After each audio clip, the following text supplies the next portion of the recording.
യോഹന്നാൻ എഴുതിയ സുവിശേഷം 6-ാം അധ്യായത്തിന്റെ 40-ാമത്തെ വചനം വരെയാണ് നമ്മൾ വായിച്ച് അഥവാ പഠിച്ച് നിർത്തിയത്. അതിൽ നമ്മൾ കണ്ടത് ഈ ഏറ്റവും ഒടുവിൽ നമ്മൾ ചിന്തിച്ചത് ഒടുക്കത്തെ നാൾ എന്നുള്ള വാക്കാണ്. ദ ലാസ്റ്റ് ഡേയ്സ് അഥവാ ഒടുക്കത്തെ നാള് എന്ന് പറഞ്ഞിരിക്കുന്ന തിരുവെഴുത്തിൽ പറഞ്ഞിരിക്കുന്ന 3 അർത്ഥങ്ങൾ ചിന്തിച്ചാണ് നമ്മൾ അവസാനിപ്പിച്ചത്. എന്നാൽ ഈ അധ്യായത്തിലെ പ്രധാനമായ പഠന വിഷയം നമ്മൾ യോഹന്നാൻ സുവിശേഷം ഒരു സംഭാഷണ രൂപേണയാണ് പഠിക്കുന്നത്. കർത്താവിനോട് ചോദിക്കുന്ന ചോദ്യങ്ങൾ അല്ലെങ്കിൽ കർത്താവ് ചോദിക്കുന്ന ചോദ്യങ്ങൾ, അവയുടെ ഉത്തരം എന്ന രീതിയിലാണ്. ഈ അധ്യായത്തിൽ തന്നെ നമ്മളിപ്പോൾ വന്നു നിൽക്കുന്ന 5-ാമത്തെ ചോദ്യത്തിലാണ്. 41 മുതൽ 51 വരെയുള്ള വചനങ്ങളിൽ 5-ാമത്തെ ചോദ്യം ഇവിടെ നമ്മൾ കാണുന്നുണ്ട്. ഞാൻ കഴിഞ്ഞ ക്ലാസ്സിൽ അത് തുടങ്ങി വെച്ചാണ് നിർത്തിയത്. എന്താണ് ആ ചോദ്യം? അത് 42-ാം വാക്യത്തിലുണ്ട്. ഇവൻ യോസേപ്പിന്റെ പുത്രനായ യേശു അല്ലയോ? യേശുക്രിസ്തുവിന്റെ ആരംഭം സംബന്ധിച്ചുള്ള, ആരംഭം എന്നുള്ള വാക്ക് വിത്തിൻ കൊട്ടേഷനിൽ വേണേ, യേശുക്രിസ്തുവിന് ആരംഭമില്ല. എന്നാൽ ഇവര് ചോദിക്കുന്നത്, കർത്താവ് ആവർത്തിച്ച് പറയുന്നു, ഞാൻ സ്വർഗത്തിൽ നിന്ന് വന്നു, സ്വർഗത്തിൽ നിന്ന് വന്നു എന്ന് കർത്താവ് ആവർത്തിച്ച് പറയുമ്പോൾ അവര് ചോദിക്കുന്ന ചോദ്യമാണ് ഈ 42-ാമത്തെ വചനത്തിൽ കാണുന്നത്. അതിൽ യേശുക്രിസ്തുവിന്റെ മാനുഷിക ബന്ധങ്ങൾ ശ്രദ്ധിക്കണേ. കർത്താവായ യേശുക്രിസ്തുവിന്റെ മാനുഷിക ബന്ധങ്ങൾ വെച്ചാണ് യേശുക്രിസ്തുവിനെ അവർ ഇവാലുവേറ്റ് ചെയ്യുന്നത്, വിലയിരുത്തുന്നത്. യേശുക്രിസ്തുവിന്റെ മാനുഷിക ബന്ധങ്ങൾ. അവിടെ യോസഫിനെ കുറിച്ച് പറയുന്നുണ്ട്, തൻ്റെ മാതാവായ മറിയെ കുറിച്ച് പറയുന്നുണ്ട്. ഈ മാനുഷിക ബന്ധമാണ് അവർ പറയുന്നത്. എന്നാൽ കർത്താവായ യേശുക്രിസ്തു അവരോട് സംസാരിക്കുമ്പോൾ ആവർത്തിച്ച് പറയുന്നത് കർത്താവിൻ്റെ മാനുഷിക ബന്ധം അല്ല യേശുക്രിസ്തു വെളിപ്പെടുത്തുന്നത്. നമുക്ക് ഈ ഭാഗം 41-ാമത്തെ വാക്യം മുതൽ 51-ാം വചനം വരെ അധികം വിശദീകരിച്ചല്ലാതെ ഓടിച്ച് മനസ്സിലാക്കി പോകാൻ ശ്രമിക്കാം. കർത്താവായ യേശുക്രിസ്തു തൻ്റെ പിതാവ് ദൈവമാണ് എന്ന് പറഞ്ഞതാണ് യഹൂദന്മാരെ ചൊടിപ്പിച്ചത്. അത് 5-ാം അധ്യായത്തിന്റെ 18-ാം വാക്യത്തിലൊക്കെ കാണുന്നുണ്ട്.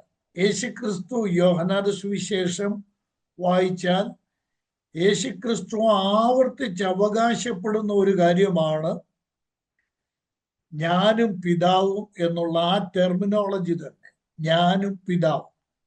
ഇത് ഒരു നല്ല പഠനമാണ്. യോഹന്നാന്റെ സുവിശേഷത്തിലെ ഒരു നല്ല പഠനമാണ്. കർത്താവിൻ്റെ ഈ അവകാശവാദമാണ്, അവകാശവാദമല്ല, ഈ അവകാശ പ്രഖ്യാപനം, അതാണ് ശരി. നമ്മൾ പൊതുജനങ്ങളുടെ മധ്യത്തിലൊക്കെ സംസാരിക്കുമ്പോൾ ഭാഷ പ്രയോഗിക്കുമ്പോൾ വളരെ സൂക്ഷിക്കണം.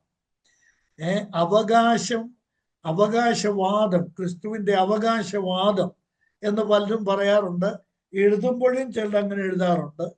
അവകാശവാദവും അവകാശ പ്രഖ്യാപനവും തമ്മിൽ വ്യത്യാസം. യേശുക്രിസ്തുവിന്റെ അവകാശ പ്രഖ്യാപനം ഇതാണ്, ഞാനും പിതാവും. ദൈവം എൻ്റെ പിതാവാണ്, അഥവാ ദൈവത്തിൻ്റെ ഏകജാതനായ പുത്രൻ. അതാണല്ലോ ഈ സുവിശേഷത്തിൽ ഉപയോഗിച്ചിരിക്കുന്ന വാക്ക്. ഏകജാതനായ പുത്രൻ ആണ് ഞാൻ. ഇത് കർത്താവ് പറഞ്ഞ സമയത്താണ് നമ്മൾ ഇനി കാണാൻ പോവുകയാണ് എറിയാൻ കല്ലെടുത്തതും കർത്താവിനെ ക്രൂശീകരിക്കാനുള്ള ഒരു കുറ്റാരോപണം, ക്രിസ്തുവിന്റെ മേൽ ആരോപിച്ച ഒരു കുറ്റം അവൻ തന്നെത്താൻ ദൈവമാക്കി എന്നുള്ളതാണ്. യേശു ക്രിസ്തു തന്നെത്താൻ ദൈവമാക്കി എന്നുള്ളതാണ്. അപ്പോൾ ഈ 41 വാക്യത്തിൽ നമ്മൾ പഠിക്കാൻ തുടങ്ങുന്ന, ഇപ്പൊ പഠിക്കാൻ പോകുന്ന ആ വാക്യത്തിൽ അവിടെ എഴുതിയിരിക്കുന്നത് നമുക്കൊന്ന് നോക്കാം. ഞാൻ സ്വർഗത്തിൽ നിന്ന് ഇറങ്ങി വന്ന അപ്പം എന്നവൻ പറഞ്ഞതിനാൽ യഹൂദന്മാർ അവനെ കുറിച്ച് പിറുപിറുത്തു. യേശുക്രിസ്തു പറഞ്ഞു, ഞാൻ സ്വർഗത്തിൽ നിന്ന് ഇറങ്ങി വന്ന അപ്പമാണ്, നിങ്ങൾ എന്നെ ഭക്ഷിക്കണം, അപ്പോഴാണ് നിത്യജീവൻ ഉണ്ടാകുന്നത്. അങ്ങനെ നിത്യജീവൻ പ്രാപിക്കുന്നവരെ ഒടുക്കത്തെ നാളിൽ ഞാൻ ഉയർത്തെഴുന്നേൽപ്പിച്ചു പിതാവിന്റെ മുമ്പിൽ അവരെ നിർത്തും എന്ന് പറഞ്ഞപ്പോൾ ഇവരെന്താ ചെയ്തത്? അതിന്റെ ആത്മീയ അർത്ഥം ഗ്രഹിക്കാൻ ശ്രമിക്കുകയല്ല, അവർ പരസ്പരം പിറുപിറുത്തു.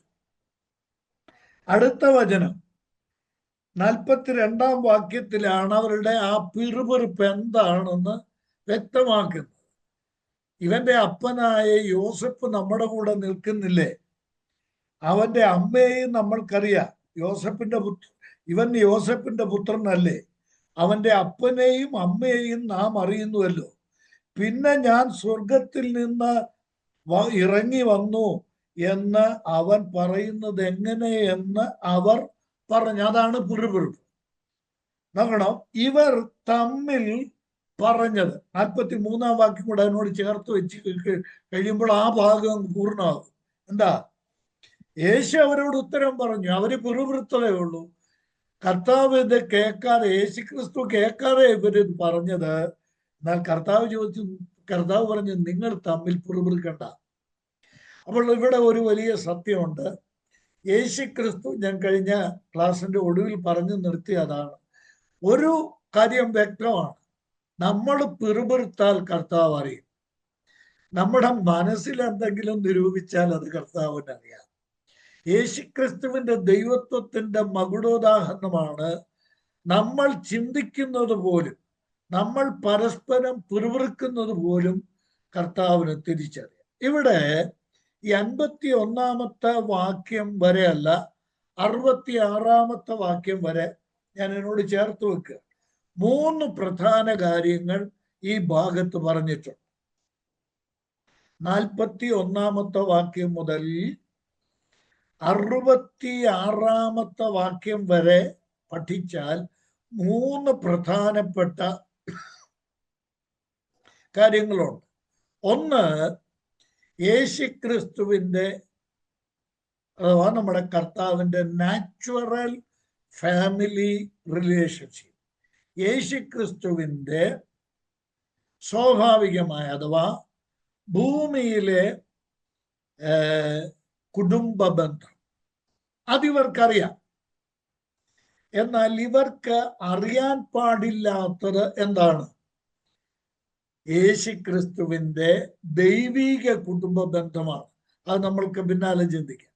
രണ്ടാമത് ഇവിടെ പറയുന്നത്, ഈ ഭാഗത്ത് കാണുന്നത് 52 വാക്യത്തിലാണ്. 52 വാക്യം, യേശുക്രിസ്തുവിന്റെ മാംസത്തിന്റെ പങ്കാളിത്തം, concerning the partaking of his flush. യേശുക്രിസ്തുവിന്റെ മാംസത്തിന്റെ പങ്കാളിത്തം. അത് നമ്മൾ അവിടെ വരുമ്പോൾ നമുക്ക് ചിന്തിക്കാം.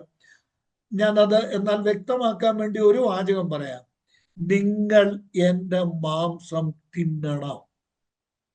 പാർട്ടേക്കിംഗ് എന്ന് പറഞ്ഞാൽ ഭക്ഷിക്കുക എന്നാണ്.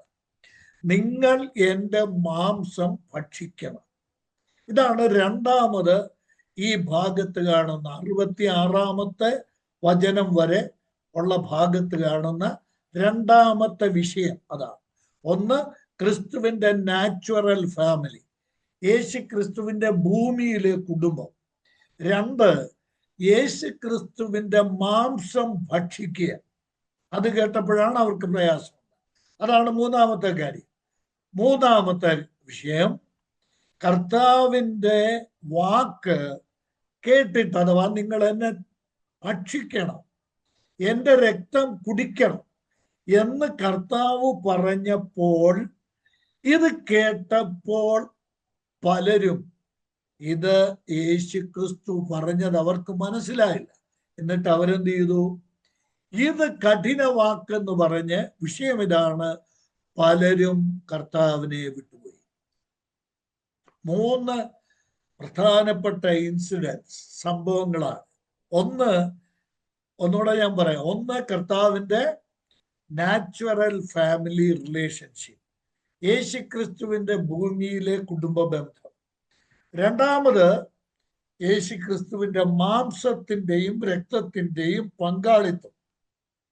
തിന്നുക, 2 വാക്കിൽ പറഞ്ഞാൽ തിന്നുക, കുടിക്കുക.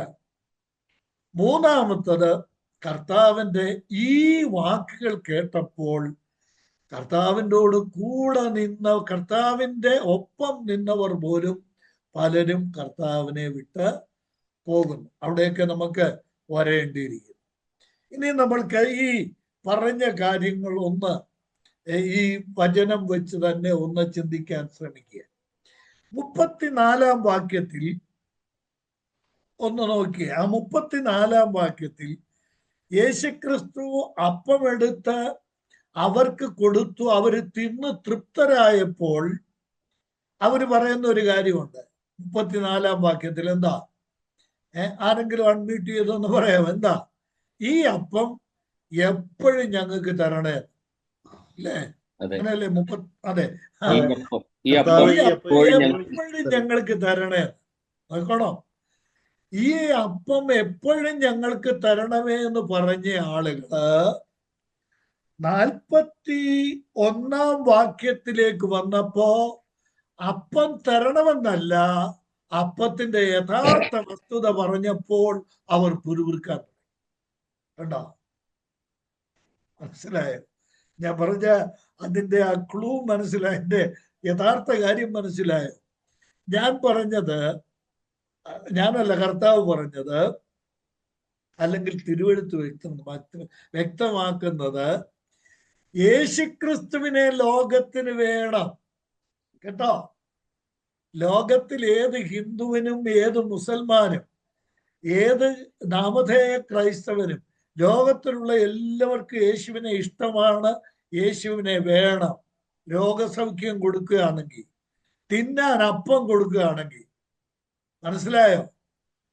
ജീവിതോപാധികൾ, ജീവിക്കാനുള്ള സാഹചര്യങ്ങളൊക്കെ ഒരുക്കി കൊടുക്കുകയാണെങ്കിൽ ആ യേശുവിനെ വേണം. പക്ഷേ യേശുക്രിസ്തു ആത്മീക സത്യങ്ങൾ പറയുമ്പോൾ അവർക്ക് യേശുവിനെ വേണം. കണ്ടോ? അവര് പിറുപിറുക്കാൻ തുടങ്ങുക. നമ്മുടെ ക്ലാസ്സിൽ കുറച്ചുപേരെ, തീരെ കുറച്ചുപേരെ ഉള്ളൂ ഇന്ന് നമ്മുടെ ക്ലാസ്സിൽ സംബന്ധിക്കുന്ന. എന്തായാലും കുറച്ചുപേരൊക്കെ വന്നു, സ്തോത്രം. നമ്മുടെ ക്ലാസ്സിൽ സംബന്ധിക്കുന്നവരോട് ഞാൻ പറയട്ടെ, ഭൗതിക ആവശ്യത്തിന് വേണ്ടി യേശുവിനെ പിൻപറ്റുന്നവരെ അല്ല കർത്താവിന് ആവശ്യം. കണ്ടോ? ഈ അപ്പം എപ്പോഴും ഞങ്ങൾക്ക് തരണം. ഏതാ? വയറ് നിറയ്ക്കുന്ന അപ്പം ഞങ്ങൾക്ക് തരണം. എന്നാൽ ആത്മീക വിശപ്പ് തീർക്കുന്ന അപ്പം, ആ കാര്യം പറഞ്ഞപ്പോൾ അവർ എന്ത് ചെയ്യുക? പരസ്പരം പിറുപിറുക്കുകയാണ്. ആത്മീക സത്യം പറഞ്ഞപ്പോ ഇവന്റെ അപ്പനെ നമുക്ക് അറിഞ്ഞുകൂടെ, ഇവന്റെ അമ്മ നമുക്ക് അറിഞ്ഞുകൂടെ, ഇവന്റെ വീട് നമുക്ക് അറിഞ്ഞുകൂടെ, ഇവന്റെ മറ്റേ മർക്കോസ് വിശേഷം 6-ാം അധ്യായം 3-ാം വാക്യമൊക്കെ വായിച്ചാൽ ഇവന്റെ സഹോദരന്മാരെ നമുക്ക് അറിഞ്ഞുകൂടെ, ഇവന്റെ സഹോദരിമാര് നമ്മുടെ കൂടില്ലേ, ഇവൻ എന്താ ഈ നിഗളിച്ച് വർത്താനം പറയുന്നത്, ഇവന് എന്തോ വലിയ ആളായിട്ട് സംസാരിക്കും. നോക്കണം, യേശുക്രിസ്തുവിന് നേരെ തിരിയാണ് അവര്, പിറുപിറുക്കുക. ഇത് ലോകത്തിന്റെ സ്വഭാവമാണ്. ഇന്ന് രാത്രി ഞാൻ വ്യക്തമാക്കട്ടെ പ്രിയപ്പെട്ടവരെ, ഗാന്ധിജി ഒരിക്കൽ പറഞ്ഞതായിട്ട് ഞാൻ വായിച്ചിട്ടുണ്ട്. എന്താ? വിശക്കുന്നവന്റെ മുമ്പിൽ യേശു അപ്പമായിട്ടാണ് വെളിപ്പെടാറുള്ളത്, അവതരിക്കാറുള്ളത്. വിശക്കുന്നവന്റെ മുമ്പിൽ യേശു അപ്പമായിട്ടാണ് അവതരിക്കാറുള്ളത്. ഈ യേശുവിനെ ഗാന്ധിജിക്കും ഇഷ്ടമാ, ലോകത്തിലുള്ള എല്ലാവർക്കും ഇഷ്ടം. എന്താ? വിശക്കുന്നവന് അപ്പം കൊടുക്കുന്ന യേശു.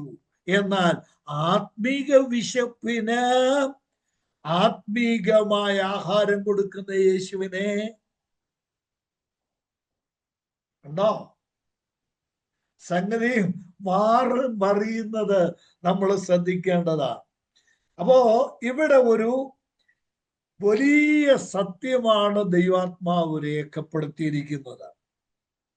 ഇനിയും ഞാൻ ഈ പിറുപിറുപ്പിനെ കുറിച്ച് ഒരു വാക്ക് പറഞ്ഞിട്ട് പെട്ടെന്ന് മുന്നോട്ട് പോകാം.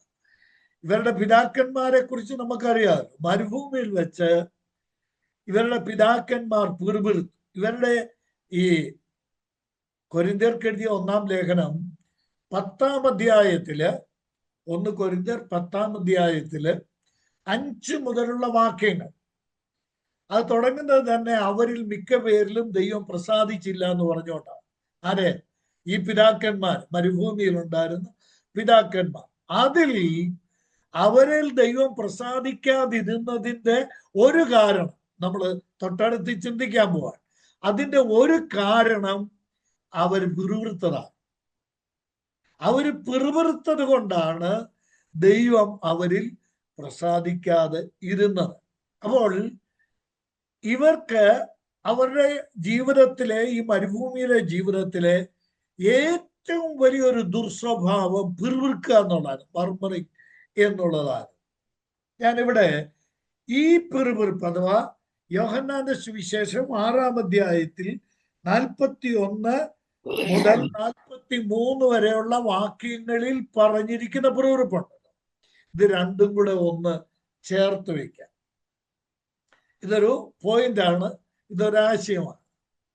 ഇവരുടെ പിതാക്കന്മാർ മരുഭൂമിയിൽ പിറുപിറുത്തത്, അവർ ദൈവത്തോട് പരാതി പറഞ്ഞത് ജീവിതത്തിൽ പ്രതിസന്ധികൾ വന്നപ്പോഴാണ്, വെള്ളം കിട്ടാതെ വന്നപ്പോഴ്, ഇറച്ചി കിട്ടാതെ വന്നപ്പോഴ്, മുന്നോട്ട് പോകാൻ കഴിയാത്ത സന്ദർഭത്തിൽ, യുദ്ധം നേരിട്ടപ്പോഴ്, അവർക്ക് പ്രതിസന്ധി വന്നപ്പോഴാണ് അവരെന്ത് ചെയ്തത്? അവര് പിറുപിറുത്തത്. ഇവരുടെ പിതാക്കന്മാർ പിറുപിറുത്തത് ജീവിതത്തിലെ ഭൗതികമായ അഥവാ ജീവിതത്തിലെ സാഹചര്യങ്ങളുടെ പ്രതിസന്ധി ഘട്ടത്തിലാണ് ഇവരുടെ പിതാക്കന്മാർ പിറുപിറുത്തത്. എന്നാൽ ഇവര് പിറുപിറുത്തത് എന്തിനാണെന്നറിയാമോ? നോക്കിക്കേ, എന്തിനാ പിറുപിറുത്തത്?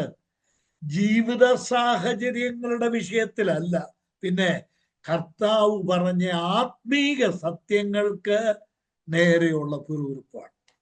എന്താ കർത്താവ് പറഞ്ഞത്? ഞാൻ സ്വർഗത്തിൽ നിന്ന് ഇറങ്ങി വന്ന അപ്പമാണ്, നിങ്ങൾക്ക് ആവശ്യം നിങ്ങളുടെ പിതാക്കന്മാർ മരുഭൂമിയിൽ വെച്ച് തിന്ന മന്നായല്ല, നിങ്ങൾക്ക് ആവശ്യം നിങ്ങളുടെ ശാരീരിക വയറിന്റെ വിശപ്പ് അടക്കുന്ന അപ്പമല്ല, നിങ്ങൾക്ക് ആവശ്യം പിന്നെ നിങ്ങൾക്ക് നിത്യജീവങ്കലേക്ക് നിങ്ങളെ നയിക്കുന്ന അപ്പമാണ് നിങ്ങൾക്ക് ആവശ്യമെന്ന് പറഞ്ഞപ്പോഴാണ് ഇവര് പിറുപിറുക്കുന്നത്. ഞാനൊരു വലിയ സത്യം ഇവിടെ ദൈവാത്മാവ് വെളിപ്പെടുത്തുകയാണ്. ദൈവത്തിന്റെ കരുതലുകൾ കുറഞ്ഞു പോകുമ്പോൾ അഥവാ ദൈവത്തിന്റെ കരുതലുകൾ ലഭിക്കാതെ വരുമ്പോൾ പിറുപിറുക്കുന്ന ഒരു വിഭാഗം. അതുപോലെ തന്നെ ആത്മീക സത്യങ്ങൾ ഗ്രഹിക്കാൻ കഴിയാതെ വരുമ്പോൾ ആ സത്യങ്ങളോട് എതിർത്ത് നിൽക്കുന്ന വേറൊരു വിഭാഗം. ഇത് രണ്ടും നമ്മൾ നിത്യ ജീവിതത്തിൽ കാണുന്നതാണ്. ഇനി നമുക്ക് വേഗം ഈ ഭാഗത്തില് ഒരു ആശയം കൂടെ ചൂണ്ടിക്കാണിച്ചിട്ട് നമ്മൾക്ക് അടുത്ത 44 മുതലുള്ള ഭാഗത്തേക്ക് പോകാം. നോക്കണം, ഇവിടെ കർത്താവായ യേശുക്രിസ്തുവിനോട് അവർ പിറുപിറുക്കുന്ന ഒരു കാര്യം എന്താ? ഇവൻ യോസേപ്പിന്റെ പുത്രനായ യേശു അല്ലയോ? യേശുക്രിസ്തുവിന്റെ മാനുഷിക ബന്ധമാണ് അവർ സംശയിക്കുന്ന അഥവാ അവർ ഉന്നയിക്കുന്ന പ്രശ്നം. എന്നാൽ കർത്താവിന്റെ ഇവർക്കറിയാൻ പാടില്ലാത്ത ബന്ധം ഏതാണ്? നമുക്കൊന്ന് വേഗം നോക്കാം. 2-ാം വാക്യമാണ് ഞാൻ പറഞ്ഞത്. ഈ വചനത്തെ അടിസ്ഥാനമാക്കി ഒന്ന് നോക്കാം. യേശുക്രിസ്തുവിന്റെ മാനുഷിക ബന്ധം യോസഫിന്റെ പുത്രനാണോ മറിയയുടെ പുത്രനാണോ യേശുക്രിസ്തു? ലൂക്കോസ് സുവിശേഷം 1-ാം അധ്യായത്തിന്റെ, ലൂക്കോസ് എഴുതിയ സുവിശേഷം 1-ാം അധ്യായത്തിന്റെ 26-ഉം 27-ഉം വാക്യം ആദ്യം നമ്മൾക്കൊന്ന് നോക്കാം. 6-ാം മാസത്തിൽ ദൈവം ഗബ്രിയേൽ ദൂതനെ നസ്രത്ത് എന്ന ഗലീല പട്ടണത്തിൽ ദാവീദ് ഗൃഹത്തിലുള്ള യോസഫ് എന്നൊരു പുരുഷന് വിവാഹം നിശ്ചയിച്ചിരുന്ന കന്യകയുടെ അടുക്കൽ അയച്ചു. ആ കന്യകയുടെ പേർ മറിയ എന്നായിരുന്നു. ദൂതൻ അവളുടെ അടുക്കൽ അകത്ത് ചെന്ന്, കൃപ ലഭിച്ചവളെ, നിനക്ക് വന്ദനം, കർത്താവ് നിന്നോട് കൂടെ ഉണ്ട് എന്ന് പറഞ്ഞു. കേട്ടോ, ദാവീദ് ഗ്രഹത്തിലുള്ള യോസഫ് എന്നൊരു പുരുഷന് വിവാഹ നിശ്ചയം ചെയ്തിരുന്ന കന്യകയുടെ അടുക്കലാണ് ദൂതൻ ചെന്ന് യേശുക്രിസ്തുവിന്റെ ഭൗതിക ജനനം പറയുന്നത്. ഈ ജനത്തിന് ഏതാ? യോഹന്നാൻ 6-ാം അധ്യായത്തിൽ 41 മുതൽ 43 വരെയുള്ള വചനങ്ങളിൽ കാണുന്ന ഈ ആളുകൾക്ക് ഈ കാര്യം അറിഞ്ഞുകൂടാ. ഏത് കാര്യം? യേശുക്രിസ്തുവിന്റെ ജനന വിവരം അറിയിക്കാൻ ചെന്ന ദൂതൻ, മറിയയുടെ അടുക്കൽ അറിയിക്കാൻ ചെന്ന ദൂതൻ ആരുടെ അടുക്കലാണ് ചെന്നത്? വിവാഹം കഴിച്ചവരുടെ അടുക്കൽ അല്ല. 2, ആ വിവാഹം കഴിച്ച് കുടുംബജീവിതം നയിക്കുന്നവരുടെ അടുക്കലല്ല, ഒരു കന്യകയുടെ അടുക്കൽ അയച്ചത്. കന്യക എന്ന് പറഞ്ഞാൽ എന്താ? പുരുഷൻ തൊടാത്ത സ്ത്രീ. യേശുക്രിസ്തുവിന്റെ ജനനം, ഈ കാര്യം ഇവർക്ക് അറിഞ്ഞുകൂടാ. ഇനി നോക്കുക, മത്തായി എഴുതിയ സുവിശേഷം 1-ാം അധ്യായം, മത്തായി സുവിശേഷം 1-ാം അധ്യായം 20-21 വാക്യങ്ങൾ പെട്ടെന്ന് ഓടിച്ച് നമുക്ക് നോക്കി. ഇങ്ങനെ നനച്ചിരിക്കുമ്പോൾ കർത്താവിന്റെ ദൂതൻ അവന് സ്വപ്നത്തിൽ പ്രത്യക്ഷനായി, ദാവീദിന്റെ മകനായ യോസേഫേ, നിന്റെ ഭാര്യയായ മറിയയെ ചേർത്തുകൊള്ളുവാൻ ശങ്കിക്കേണ്ട, അവളിൽ ഉൽപാദിതമായത് പരിശുദ്ധാത്മാവിനിൽ ആകുന്നു. അവൾ ഒരു മകനെ പ്രസവിക്കും. അവൻ തന്റെ ജനത്തെ അവരുടെ പാപങ്ങളിൽ നിന്ന് രക്ഷിപ്പാനിരിക്കൊണ്ട് നീ അവന് യേശു എന്ന് പേർ ഇടണം എന്ന് പറഞ്ഞു. നമ്മൾ ഈ വചനങ്ങളൊക്കെ ഒരുപാട് അറിയാമല്ലോ, അതുകൊണ്ട് നമ്മൾ നോക്കത്തില്ല.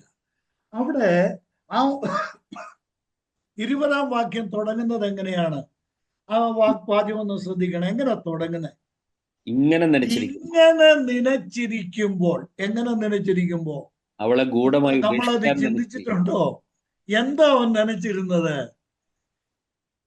താൻ അറിയുന്നു മറിയ ഗർഭവതിയായെന്ന്. അതിന് ഉത്തരവാദി താനല്ല താൻ. മനസ്സിലായോ? അപ്പോൾ ഇനി എന്താ ചെയ്യേണ്ടത്? 19-ാം വാക്യം, അവൾക്ക് ലോകാപവാദം വരാതിരിക്കാൻ. നോക്കണം, ആ മനുഷ്യന്റെ ഉള്ളിലെ ആഗ്രഹം. താൻ വിവാഹം കഴിച്ചിട്ട് തനിക്കൂടെ ലോകാപവാദം ഉണ്ടാകാതിരിക്കണം എന്നുള്ള ആഗ്രഹമല്ല. അവൾക്ക് ലോക അപവാദം വരുത്തുവാൻ അവന് മനസ്സില്ലായക കൊണ്ട് എന്ത് ചെയ്യുക? അവളെ ഉപേക്ഷിക്കാൻ പോവുക. രഹസ്യമായിട്ട് തീരുമാനിച്ചു ഇങ്ങനെ നനച്ചിരിക്കുമ്പോഴാണ്. നോക്കണോ, ദൈവജനത്തിലെ വചനങ്ങളുടെ ആ ആഴം എത്രയോ വലുതാണ്. അപ്പോഴാണ് ദൂതം വന്നത്. ഞാൻ ഇത് രണ്ടും കൂടെ ഒന്ന് കണക്ട് ചെയ്യട്ടെ. ലൂക്കോസ് 1-ഉം മത്തായി 1-ഉം തമ്മിൽ. ഇത് തമ്മിൽ എന്തുമാത്രം അകലം കാണും? എത്ര ദിവസത്തിന്റെ അകലം കാണും? എത്ര സമയത്തിന്റെ അകലം കാണും? നമ്മൾ ഇതുവരെ ചിന്തിച്ചിട്ടുണ്ടോ? അല്പസമയത്തിന്റെ ആദ്യം ചെല്ലുന്നത് മറിയയുടെ അടുത്ത്. എന്താ മറിയോട് പറയാ? കൃപ ലഭിച്ചവളെ, നിനക്ക് വന്ദനം, നീ ഗർഭം ധരിക്കും, ഒരു മകനെ പ്രസവിക്കുമെന്ന് ആദ്യം പറയുന്ന ആരോടാണ്? മറിയോടാ പറയുന്നത്. ആ പറഞ്ഞത് കഴിഞ്ഞു. ആ പറഞ്ഞതനുസരിച്ച് അവൾ ഗർഭവതിയായി. കേൾക്കുന്നേ? ഗർഭവതിയായി. ഈ വിവരം ആരറിഞ്ഞു? ജോസഫ് അറിഞ്ഞു. ഏത് വിവരം? മറിയ ഗർഭിണിയാണെന്നുള്ള വിവരം. ഇതുവല്ല ഇദ്ദേഹം അറിഞ്ഞ ദൂതൻ ചെന്നതോ വർത്താനം പറഞ്ഞതോ ഒന്നും അറിയുന്നില്ലല്ലോ, അറിയാതിരിക്കുകയാണ്. അദ്ദേഹം എന്ത് ചെയ്തു? തൻ്റെ മാനുഷിക ബുദ്ധി വെച്ച് ആലോചിച്ചപ്പോൾ ശരിയല്ല, അവൾക്ക് ലോകാപവാദം സംഭവിക്കാതിരിക്കേണ്ടതിന് രഹസ്യത്തിൽ, അതും രഹസ്യമായിട്ട് അവളെ ഉപേക്ഷിക്കാൻ തീരുമാനിച്ചു. എൻ്റെ ദൈവത്തിന് സ്തോത്രം.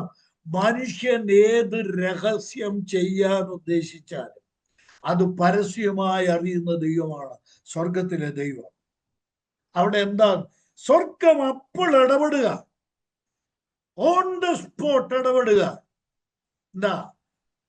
മറിയയുടെ അടുത്ത് ചെന്ന ദൂതൻ എന്ത് ചെയ്യുന്നു?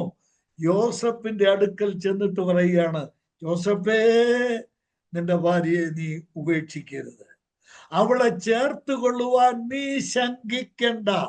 എന്നിട്ട് പറയുകയാണ്, അവളിൽ ഉൽപ്പാദിതമായത് പരിശുദ്ധാത്മാവിനാലാകുന്നു. നമുക്ക് പെട്ടെന്ന് ഇതിങ്ങനെ വിശദീകരിച്ചു പോയിക്കൊണ്ടിരുന്നാൽ സമയം ഇങ്ങനെ അങ്ങ് പോവുകയല്ലേ, ഇതൊക്കെ പഠിക്കേണ്ടത് ആവശ്യമാണ്. ഇത് ചേർത്ത് വെച്ചോണ്ട് നമുക്ക് യോഹന്നാൻ 6 വന്നേ. ഈ സംഭവം, ഈ രഹസ്യം ആർക്കറിഞ്ഞുകൂടാ? യേശുവിന്റെ മുമ്പിൽ നിൽക്കുന്ന ഇവർക്കറിഞ്ഞുകൂടാ.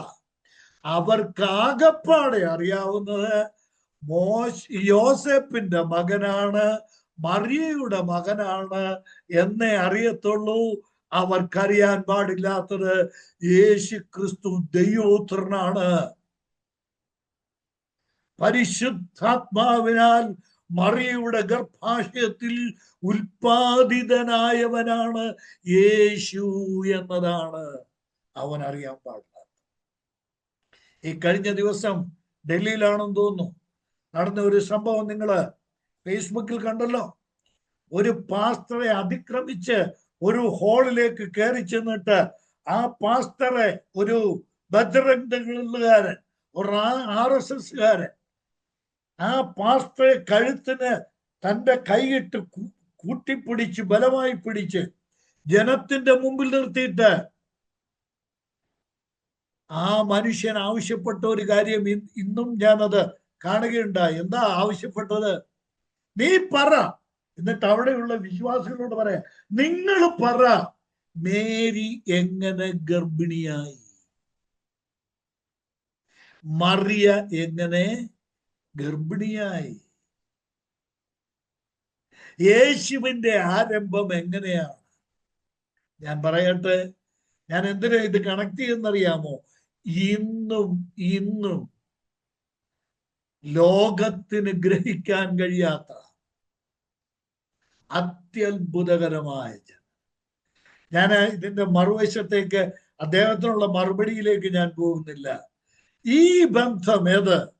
യേശുക്രിസ്തുവിന്റെ ഭൂമിയിലെ ജനനത്തിന്റെ പിൻപിലുള്ള ദൈവിക ബന്ധം, പരിശുദ്ധാത്മാവിന്റെ പ്രവൃത്തി പലരും അറിയുന്നില്ല എന്നുള്ളതാണ് സത്യം.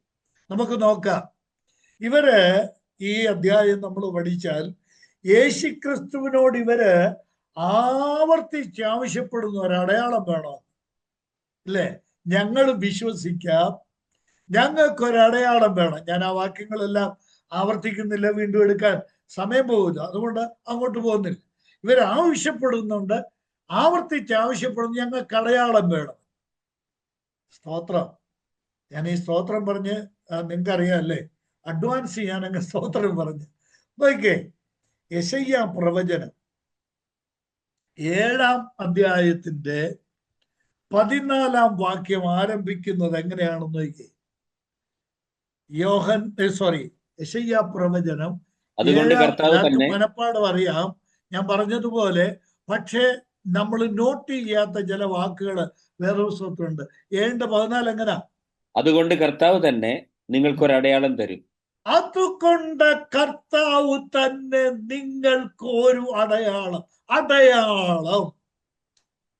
കണ്ടോ? യേശുക്രിസ്തുവിന്റെ ജനനം അതൊരടയാളമാണ്. എന്താ അടയാളം? കന്യക ഗർഭിണിയായി ഒരു മകനെ കന്യക ഗർഭിണിയാകും, അതാണ് അടയാളം. കേട്ടോ, കന്യക ഗർഭിണിയാകും.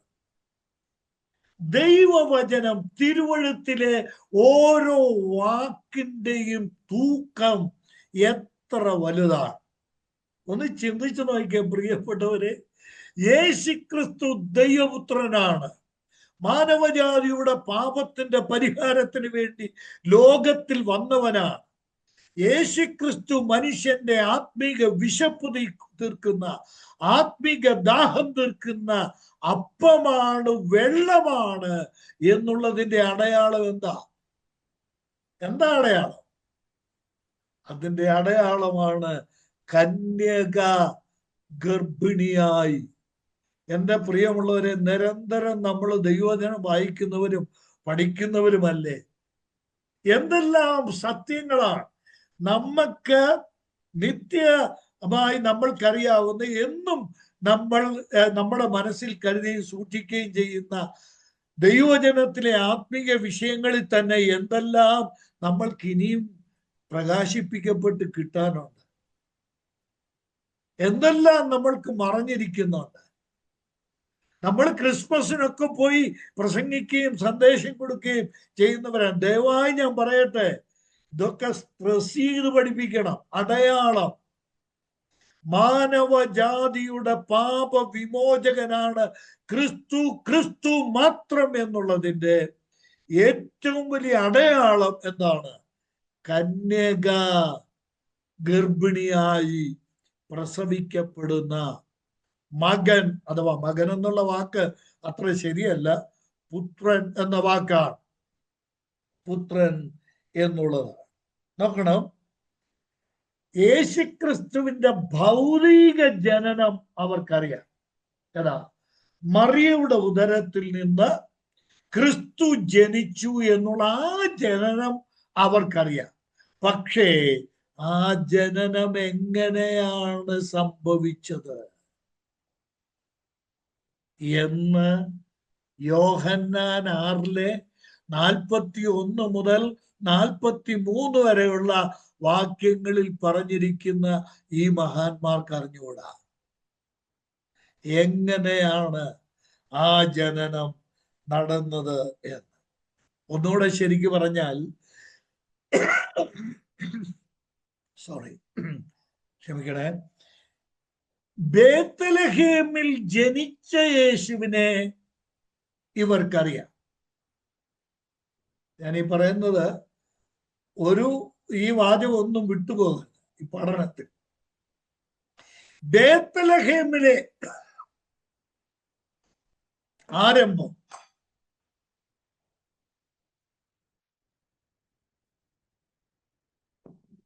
ജനനം ഇവർക്കറിയാം. എന്നാൽ യോഹന്നാന്റെ സുവിശേഷം 1-ാം അധ്യായം 1-ാം വാക്യത്തിൽ പറഞ്ഞിരിക്കുന്ന ആത്മീയ സത്യം ഇവർക്ക് അറിഞ്ഞുകൂടാ. ഞാൻ പറയുന്ന മനസ്സിലാവുന്നു? യോഹന്നാൻ 1:1 നമ്മൾ പഠിച്ചതല്ലേ? ആദിയിൽ വചനം ഉണ്ടായിരുന്നു. അന്ന് പറഞ്ഞതാണെങ്കിൽ ഒന്നുകൂടെ പറയട്ടെ, ആദിയിൽ വചനം ഉണ്ടായതല്ല, ആരംഭമില്ല. ആദിയിൽ വചനം ഉണ്ടായിരുന്നു. ഇത് ഇവർക്ക് അറിഞ്ഞുകൂടാ. ഇനി നോക്കുക, വേറൊരു കാര്യം. ഇതിപ്പം ആരംഭമില്ലാത്ത ആദിയെ കുറിച്ചാണ് യോഹന്നാൻ 1:1 പറയുന്നത്. 8:58 യോഹന്നാൻ 8:58 ഇവർക്കറിയാൻ പാടില്ലാത്ത ഒരു കാര്യം പറയുന്നുണ്ട് കർത്താവ് യേശു ക്രിസ്തു. 8:58 എന്താ? യോഹന്നാൻ 8-ാം അധ്യായത്തിന്റെ 58-ാം വാക്യം. ആമേൻ ആമേൻ, ഞാൻ നിങ്ങളോട് പറയുന്നു, അബ്രഹാം ജനിച്ചതിന് മുമ്പേ ഞാനുണ്ട് എന്ന് പറഞ്ഞു. കണ്ടോ? നിങ്ങൾ പറയുന്നില്ലേ ഇവൻ ജോസഫിന്റെ പുത്രനാണെന്നല്ലേ നിങ്ങളിപ്പോ പിറുവിറുത്ത? ഇവന്റെ അമ്മ മറിയാണെന്നല്ലേ നിങ്ങളിപ്പോ പിറുവിറുത്തത്? കർത്താവ് നാടൻ ഭാഷയെ, നമ്മുടെ KP യോഹന്നാന്റെ ഭാഷയെ ഞാൻ അങ്ങ് പറഞ്ഞോട്ടെ, ക്ഷമിക്കണേ. എടാ മക്കളെ, കർത്താവ് പറയാ, എടാ മക്കളെ, നിങ്ങളുടെ വലിയ വലിയ അപ്പൂപ്പൻ പാരമ്പര്യം പറഞ്ഞു പോയാൽ നിങ്ങൾ തുടങ്ങുന്നത് എവിടുന്നാ? അബ്രഹാമിന്ന്. ആ പുള്ളി ജനിക്കുന്നതിന് മുമ്പ് ഞാനുണ്ട് കേട്ടോ. ഒന്ന് ചിന്തിച്ചു നോക്കി. ഞാൻ എന്റെ മറ്റു വ്യാഖ്യാനങ്ങളിലേക്ക് ഒന്നും പോകുന്നില്ല. നിന്റെ വലിയ പൂപ്പൻ ജനിക്കുന്നതിന് മുമ്പ് ഉണ്ടായവനല്ല, ഉണ്ടായിരുന്നവനാണ് ഞാൻ. ആ അബ്രഹാം എന്റെ ദിവസം കണ്ടവനാണ്, അവൻ സന്തോഷിച്ചവനാണ്. ആ ഭാഗം പഠിക്കുമ്പോൾ നമുക്ക് ഇതിന്റെ അർത്ഥം കൂടുതൽ ചിന്തിക്കാൻ ശ്രമിക്കാം. പ്രിയപ്പെട്ടവരെ, ഞാൻ പറയട്ടെ, ചുരുക്കത്തിൽ ഇങ്ങനെ ഞാൻ പറയട്ടെ, ഇവരുടെ പിറുപിറുപ്പ്, ക്രിസ്തുവിന്റെ ഭൂമിയിലെ ജനനം അവർക്കറിയാം. യേശുക്രിസ്തുവിന്റെ ഭൂമിയിലെ കുടുംബത്തെ അവർക്കറിയാം. യേശുക്രിസ്തുവിന്റെ ഭൂമിയിലെ മാതാപിതാക്കളെ അവർക്കറിയാം. എന്നാൽ അതിനു മുമ്പേ ആരംഭമില്ലാതെ നിത്യതയിൽ നിത്യപിതാവുമായിട്ടുള്ള യേശുക്രിസ്തുവിന്റെ ബന്ധം ഇവർക്കും അറിഞ്ഞുകൂടാ,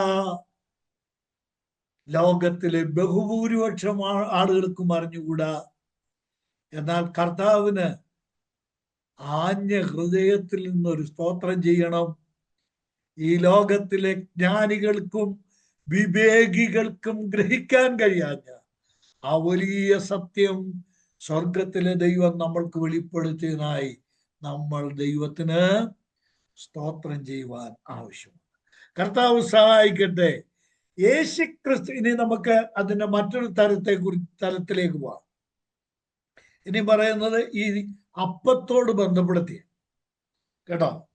അവരാവശ്യപ്പെട്ടത് ഈ അപ്പം ഞങ്ങൾക്ക് എപ്പോഴും തരണമെന്ന. ഏതാ? മരുഭൂമിയിൽ കർത്താവ് എടുത്ത് അവർക്ക് വർദ്ധിപ്പിച്ചു കൊടുത്ത ആ അപ്പം അവർക്ക് കൊടുക്കണമെന്ന കർത്താവ് ആവശ്യപ്പെട്ടു. ജനം ആവശ്യപ്പെട്ടു. എന്നാൽ കർത്താവ് അവരോട് പറയുന്നത്, ഞാൻ നിങ്ങൾക്ക് തരുന്ന അപ്പം. ഞാനത് നമുക്ക് തൊട്ടടുത്ത് വരുന്ന ആ ഭാഗത്ത് ആ വചനങ്ങൾ നോക്കി നമ്മൾക്ക് ഗ്രഹിക്കാനായിട്ട് ശ്രമിക്കാം. ഇപ്പോ ഇവിടെ ഈ രണ്ട് കാര്യങ്ങൾ തമ്മിലുള്ള ഒരു താരതമ്യമല്ല, നമ്മൾ നേരത്തെ പഠിച്ചല്ലോ, കമ്പാരിറ്റീവ് സ്റ്റഡി ഉണ്ട്, കോൺട്രാസ്റ്റ് സ്റ്റഡി ഉണ്ട് വേദപുസ്തകത്തിൽ, അല്ലേ? ഞാൻ ഒരിക്കൽ പറഞ്ഞത് ഓർക്കുന്നുണ്ടോ? താരതമ്യ പഠനവുമുണ്ട്, വൈരുദ്ധ്യ പഠനവുമുണ്ട്. ദൈവവചനത്തിൽ താരതമ്യ പഠനവും വൈരുദ്ധ്യ പഠനവുമുണ്ട്. ഇവിടെ കർത്താവ് പറയുന്ന കാര്യം ഒരു വൈരുദ്ധ്യ പഠനമാണ്. എന്താ? ഭൂമിയിൽ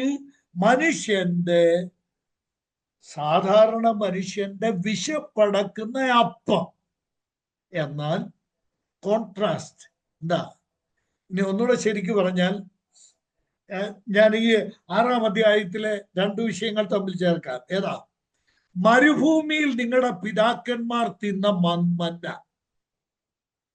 നമ്മൾ വായിച്ചല്ലോ, ചിന്തിച്ചല്ലോ. മോശയല്ല, പിന്നെ അത് കൊടുത്തത് എൻ്റെ പിതാവാണ്.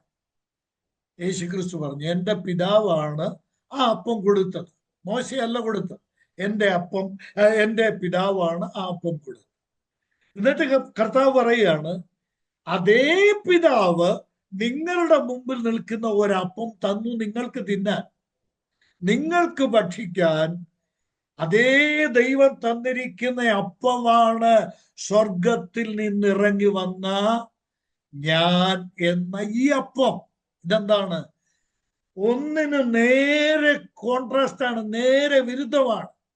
മറ്റേത് മാവ് കൊണ്ട് നമ്മൾ തിന്നുന്ന അപ്പം, ഞാനിപ്പം മനസ്സിലാക്കാൻ വേണ്ടി പറയട്ടെ, നമ്മൾ തിന്നുന്ന അപ്പം എന്താ? മാവ് കുഴച്ചുണ്ടാക്കുന്ന അപ്പമാണ്. എന്നാൽ നിങ്ങളുടെ മുമ്പിൽ നിൽക്കുന്ന ഈ അപ്പം സ്വർഗത്തിൽ നിന്ന് രണ്ട് വാക്കുകളാണ് കർത്താവ് ഉപയോഗിച്ചിരിക്കുന്നത്.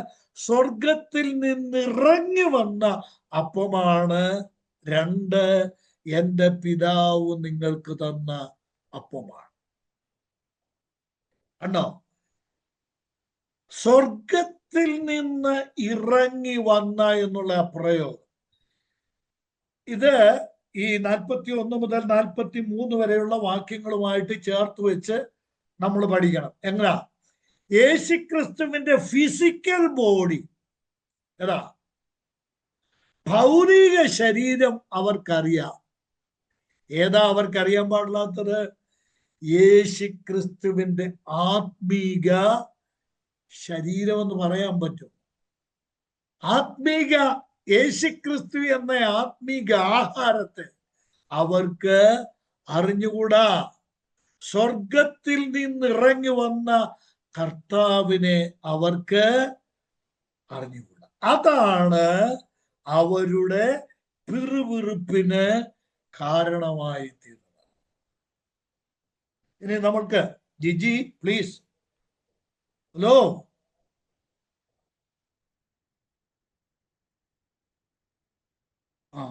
പോട്ടെ, നമുക്ക് മുന്നോട്ട് പോവാം.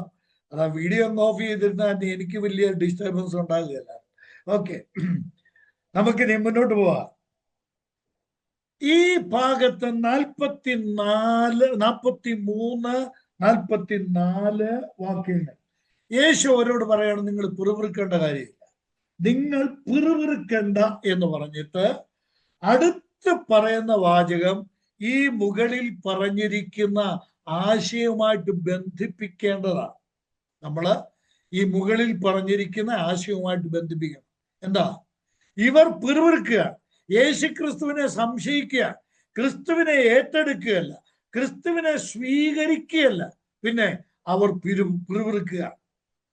കർത്താവ് അതിനുള്ള കാരണമാണ് 44 വാക്യത്തിൽ പറഞ്ഞിരിക്കുന്നത്. എന്താ 44 വാക്യത്തിൽ പറയുന്നത്? നോക്കുക. എന്താ? എന്നെ അയച്ച പിതാവ് ആകർഷിച്ചിട്ടല്ലാതെ ആർക്കും എൻ്റെ അടുക്കൽ വരാൻ കഴിയുകയില്ല. ഞാൻ ഒടുക്കത്തെ നാളിൽ അവനെ ഉയർത്തെഴുന്നേൽപ്പിക്കും. എല്ലാവരും ദൈവത്താൽ ഉപദേശിക്കപ്പെട്ടവർ ആകും എന്ന് പ്രവാചക പുസ്തകങ്ങളിൽ എഴുതിയിരിക്കുന്നു. ഞാൻ ജിജിയെ ഇതിനിടയ്ക്കൊന്ന് വിളിച്ചായിരുന്നു കേട്ടോ, കേട്ടില്ല. 44 വാക്യം എന്താ? എന്നെ അയച്ച പിതാവ് ആകർഷിച്ചിട്ടല്ലാതെ ആർക്കും എൻ്റെ അടുക്കൽ വരുവാൻ കഴിയല്ല. എന്തിനാ കർത്താവ് ഇത് പറഞ്ഞ്?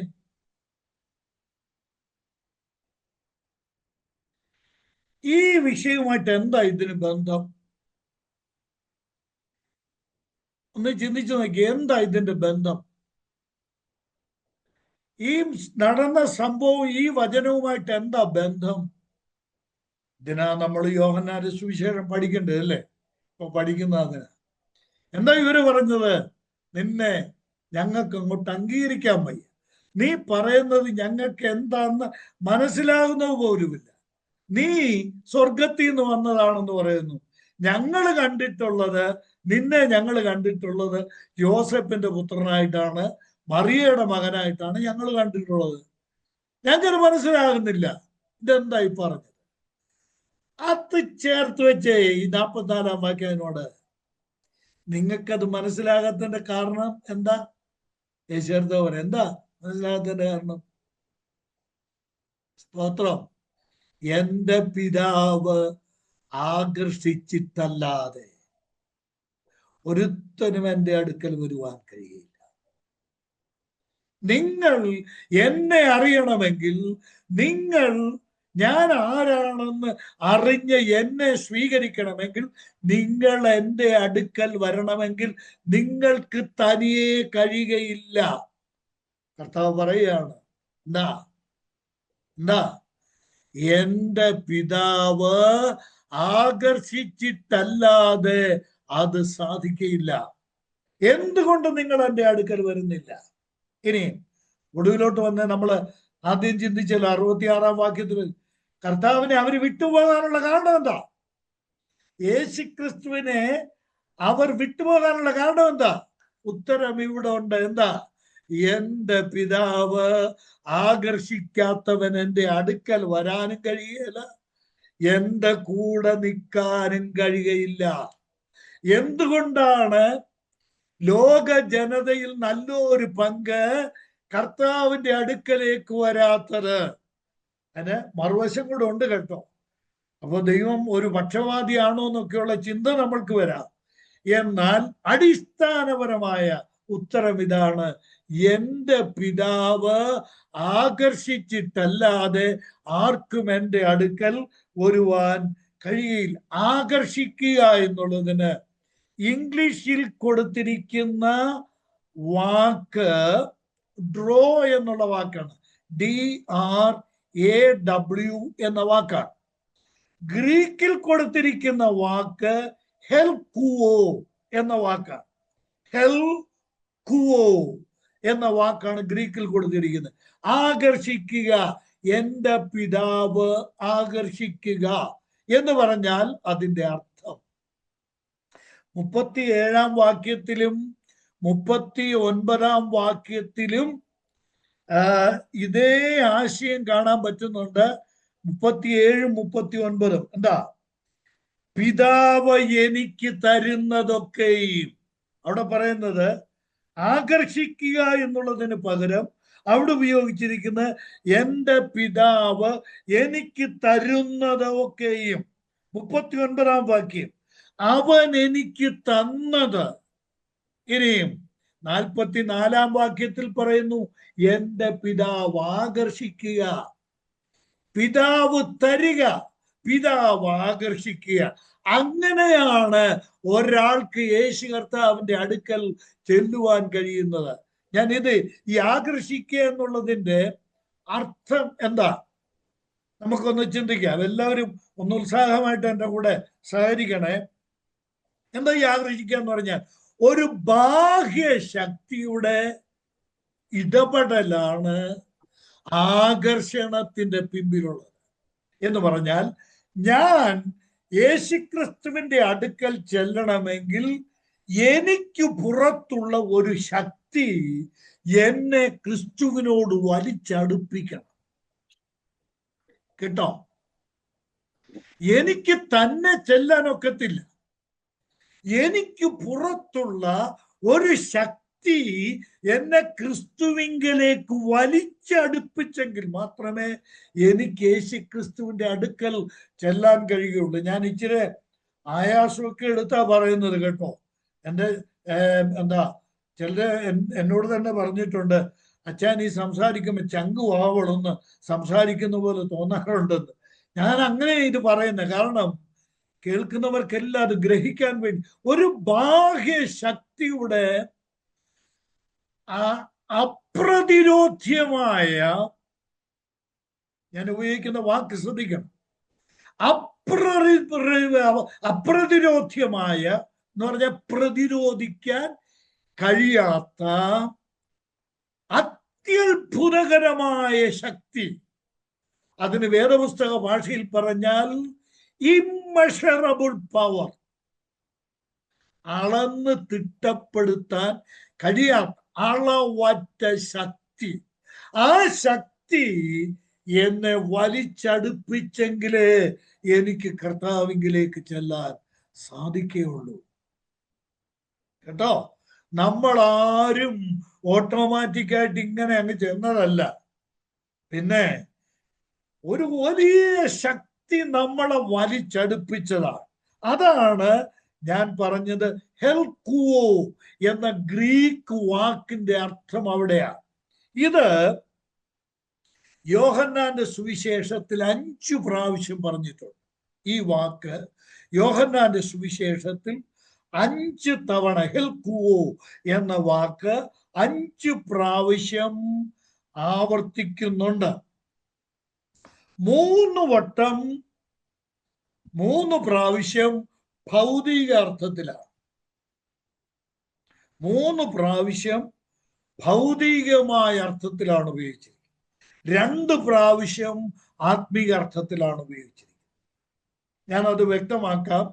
1 യോഹന്നാൻ 18:10 അവിടെ ഈ ഹെൽകുവോ ഉണ്ട്.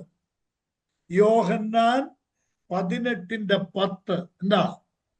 ശീമോൻ പത്രോസ് തനിക്കുള്ള വാൾ ഊരി വാൾ ഊരി എന്ത് ചെയ്തു? മഹാപുരോഹിതന്റെ ദാസനെ വെട്ടി. കണ്ടോ? ഇതാണ് ഒരു ബാഹ്യ ഇടപെടലാണ്. തന്റെ കൈകൊണ്ട് ഉറയിൽ വിശ്രമിച്ചിരുന്ന വാൾ ഊരുക, വലിച്ചെടുക്കുക. ഇതാണ് ഹെൽക്കുവോ എന്ന് പറയുന്നത്. ആ വാള് തന്നെ പോയി വിട്ടു ഇല്ല. അതിന്റെ പിമ്പിൽ ഒരു ശക്തി വ്യാപരിച്ചേ മതിയാകും. രണ്ടാമത് 21-ാം അധ്യായത്തിന്റെ 6-ാം വാക്യം. 21-ാം അധ്യായത്തിലാണ് അടുത്ത 2 പ്രാവശ്യം പറഞ്ഞിരിക്കുന്നത്. പടകിന്റെ വലതുഭാഗത്ത് വല വീശുവിൻ. വീശുക. വല തന്നെ ചെന്ന് മീനെ പിടിച്ചോണ്ട് വരികയില്ല. അതിനെന്ത് ചെയ്യണം? ആ മത്സ്യബന്ധനക്കാരൻ ആ വല ആവുന്ന ശക്തി ഉപയോഗിച്ചവൻ വലിച്ചെറിയണം. ആ വലിച്ച വല എറിയുന്ന ആ പ്രക്രിയയാണ് നമ്മൾ കണ്ട ഹെൽക്കുവോ. ഇനി മൂന്നാമത് 21-ാം അധ്യായത്തിന്റെ 11-ാം വാക്യം. ശീമോൻ പത്രോസ് കയറി 183 വലിയ മീൻ നിറഞ്ഞ വല കരയ്ക്ക് വലിച്ചു കയറ്റി. വലിച്ചു കയറ്റുക. കണ്ടോ? എത്ര മീനുണ്ട്? 153. ചെറുതാണ്, ചെറിയ മീനെ കൂട്ടിയിട്ടില്ല, വലുതിനെ മാത്രമേ കൂട്ടിയിട്ടുള്ളൂ. 153 വലിയ മീൻ ഉൾക്കൊള്ളുന്ന ഒരു വല വലിച്ചു കയറ്റണമെങ്കിൽ അതിന്റെ പിമ്പിൽ വ്യാപരിക്കുന്ന ശക്തി കണ്ടോ? യോഹന്നാന്റെ സുവിശേഷത്തിൽ 3 പ്രാവശ്യം ഭൗതിക അർത്ഥത്തിൽ ഈ ഹെൽക്കുവോ പറഞ്ഞിട്ടുണ്ട്.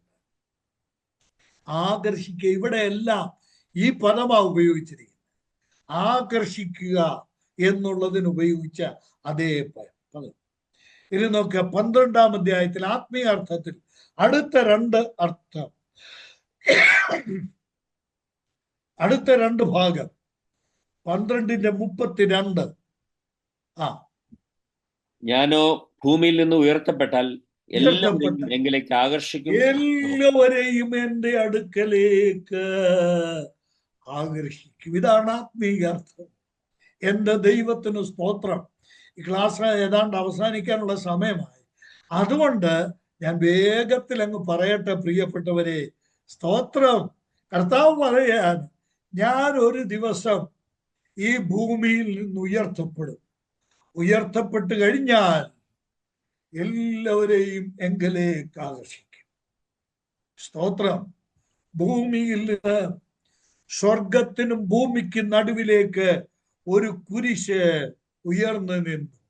ആ കുരിശിൽ നമ്മുടെ കർത്താവ് കയറി നിന്നു. ആ കുരിശിൽ നമ്മുടെ കർത്താവ് നമുക്ക് പകരക്കാരനായി മരിച്ചു. ആ മരണമാണ്, ഞാൻ മരണം എന്നുള്ള വാക്ക് ഞാൻ അങ്ങ് എടുത്ത് മാറ്റുകയാണ് കേട്ടോ. ആ സ്നേഹമാണ് നമ്മളെ കർത്താവിങ്കിലേക്ക് draw nearer to the cross. യേശുക്രിസ്തുവിന്റെ ക്രൂശിനോട് നമ്മളെ വലിച്ചടുപ്പിച്ച നിത്യ സ്നേഹത്തിന്റെ പാശം, കയറ്. അതാണ് ആ കയറ് കൊണ്ട് നമ്മളെ ക്രൂശിനോട് ബന്ധിച്ചപ്പോഴാണ് നമ്മൾ രക്ഷിക്കപ്പെട്ടത്. കണ്ടോ? ഇതാണ് ആകർഷിക്കപ്പെടുക എന്നുള്ള വാക്കുകൊണ്ട് അർത്ഥമാക്കിയിരിക്കുന്നത്. ഇനി നോക്കുക, രണ്ടാമത്തത് ഇവിടെയാണ് 6-ാം അധ്യായത്തിന്റെ 46. ഇത് യേശുക്രിസ്തു ആകർഷിക്കുന്നതല്ല. ഞാനും ഉയർത്തപ്പെട്ടാൽ എല്ലാവരെയും എങ്കിലേക്ക് ആകർഷിക്കും എന്നുള്ളത് യേശുക്രിസ്തുവിന്റെ ആകർഷണമല്ല. 6:44 പറഞ്ഞിരിക്കുന്നത് ഏതാണ്? എന്റെ പിതാവ് ആകർഷിച്ചിട്ടല്ലാതെ.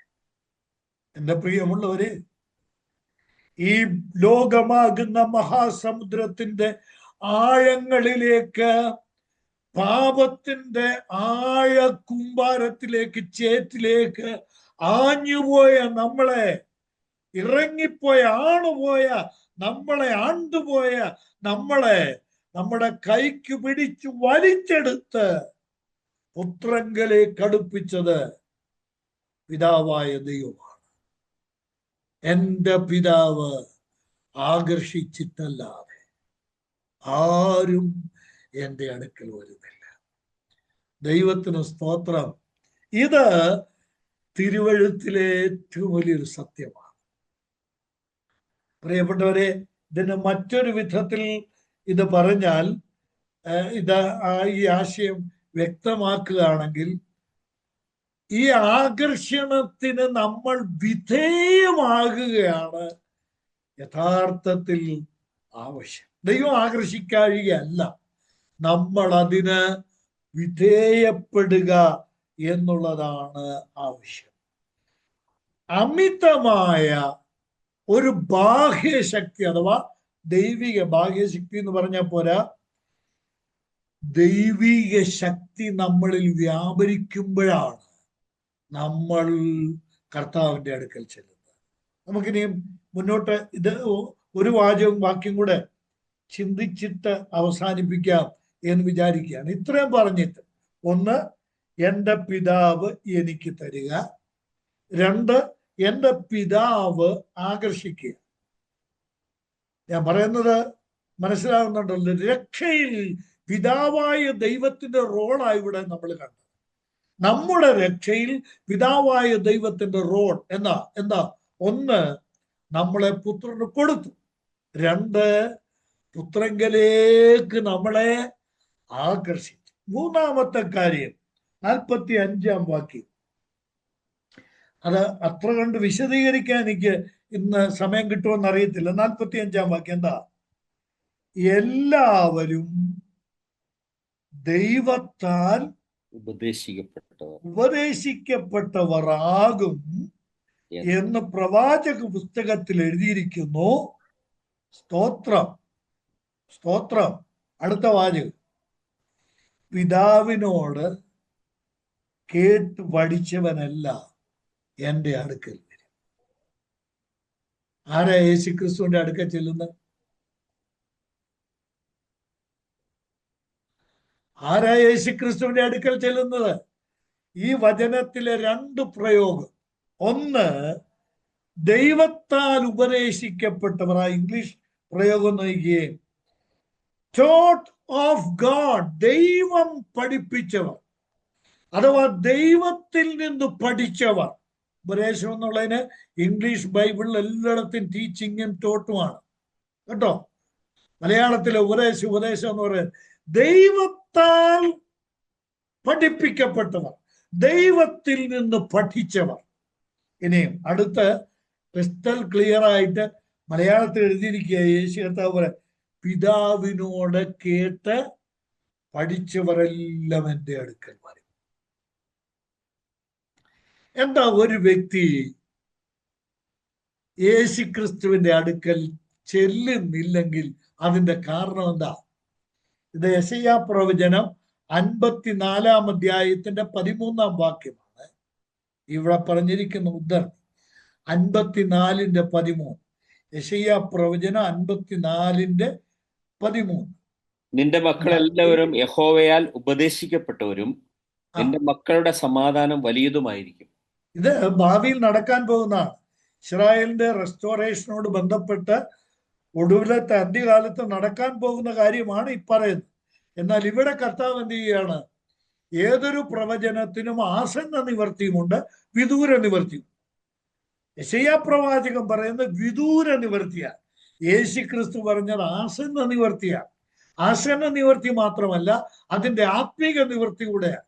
ഈ പ്രവചനം പഠിക്കുമ്പോൾ അങ്ങനെയൊക്കെയാ പഠിക്കേണ്ടത്. ആത്മീക നിവർത്തിയാണ് കർത്താവ് പറഞ്ഞത്. എന്താ എന്റെ ആത്മീക നിവർത്തി? ഏതെങ്കിലും ഒരു വ്യക്തി യേശുവിന്റെ അടുക്കൽ ചെല്ലണമെങ്കിൽ ഗാന്ധിജി എഴുതിയ പുസ്തകം, യേശുവിനെ കുറിച്ച് എഴുതിയ പുസ്തകം വായിച്ചാൽ യേശുവിന്റെ അടുക്കൽ ചെല്ലത്തില്ല. KP കേശവമേനോൻ എഴുതിയ യേശുദേവൻ വായിച്ചാൽ കർത്താവിന്റെ അടുക്കൽ ഒരു വ്യക്തി ചെല്ലുകയില്ല. ഒരു വ്യക്തി യേശുവിന്റെ അടുക്കൽ ചെല്ലണമെങ്കിൽ ദൈവത്തിൽ നിന്ന് കേൾക്കണം, ദൈവത്തിൽ നിന്ന് പഠിക്കണം. ദൈവത്താൽ ഉപദേശിക്കപ്പെട്ടവരാണെങ്കിൽ അവർ കർത്താവിന്റെ അടുക്കൽ, യേശുവിന്റെ അടുക്കൽ ചെല്ലും. ഒന്ന്, പിതാവ് ലോകത്തിൽ നിന്നെടുത്ത് പുത്രന്റെ കയ്യിലോട്ട്, ദേ മോനെ എന്റെ പുത്ര എന്ന് പറഞ്ഞ് ദൈവം നമ്മളെ യേശുവിന്റെ കയ്യിൽ കൊടുത്തെങ്കിലേ നമ്മൾ യേശുവിന്റെ അടുക്കൽ ചെല്ലും. രണ്ട്, പിതാവ് നമ്മളെ യേശുക്രിസ്തുവിന്റെ അടുക്കലേക്ക് ആകർഷിച്ചെങ്കിലേ നമ്മൾ യേശുക്രിസ്തുവിന്റെ അടുക്കൽ ചെല്ലും.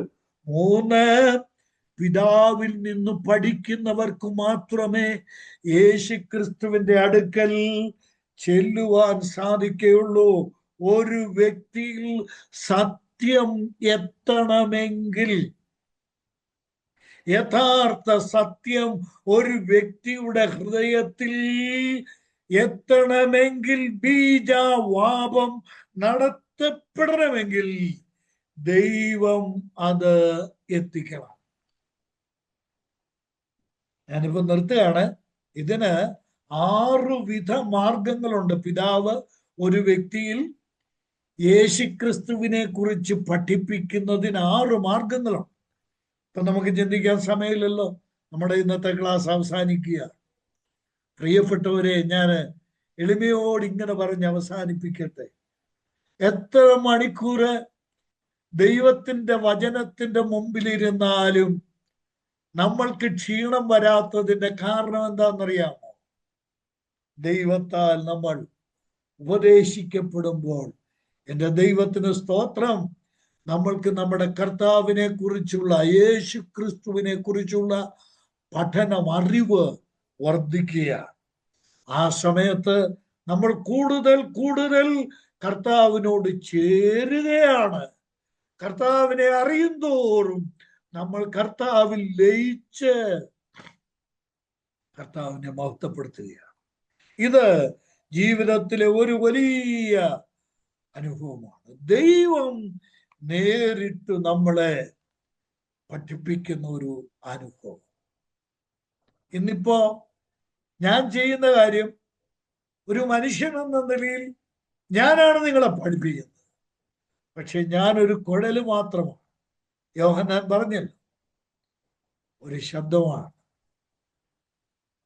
ആ ശബ്ദം എന്നുള്ള പ്രയോഗം തന്നെ അത്ര ശരിയാണ്. ഒരു കാഹളത്തിന്റെ ജോലി, കാഹളത്തിൽ നിന്ന് വരുന്നത് കാഹളത്തിന്റെ ശബ്ദമല്ല, പിന്നെ അത് മീട്ടുന്നവന്റെ ശബ്ദമാണ്. എന്നിലൂടെയും ഷൈജൻ ബ്രദറിലൂടെയും ജിജി ബ്രദറിലൂടെയും ഒക്കെ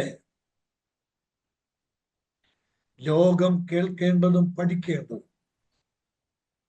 നമ്മുടെ ദൈവത്തിൽ നിന്നുള്ള പാഠമാണ്.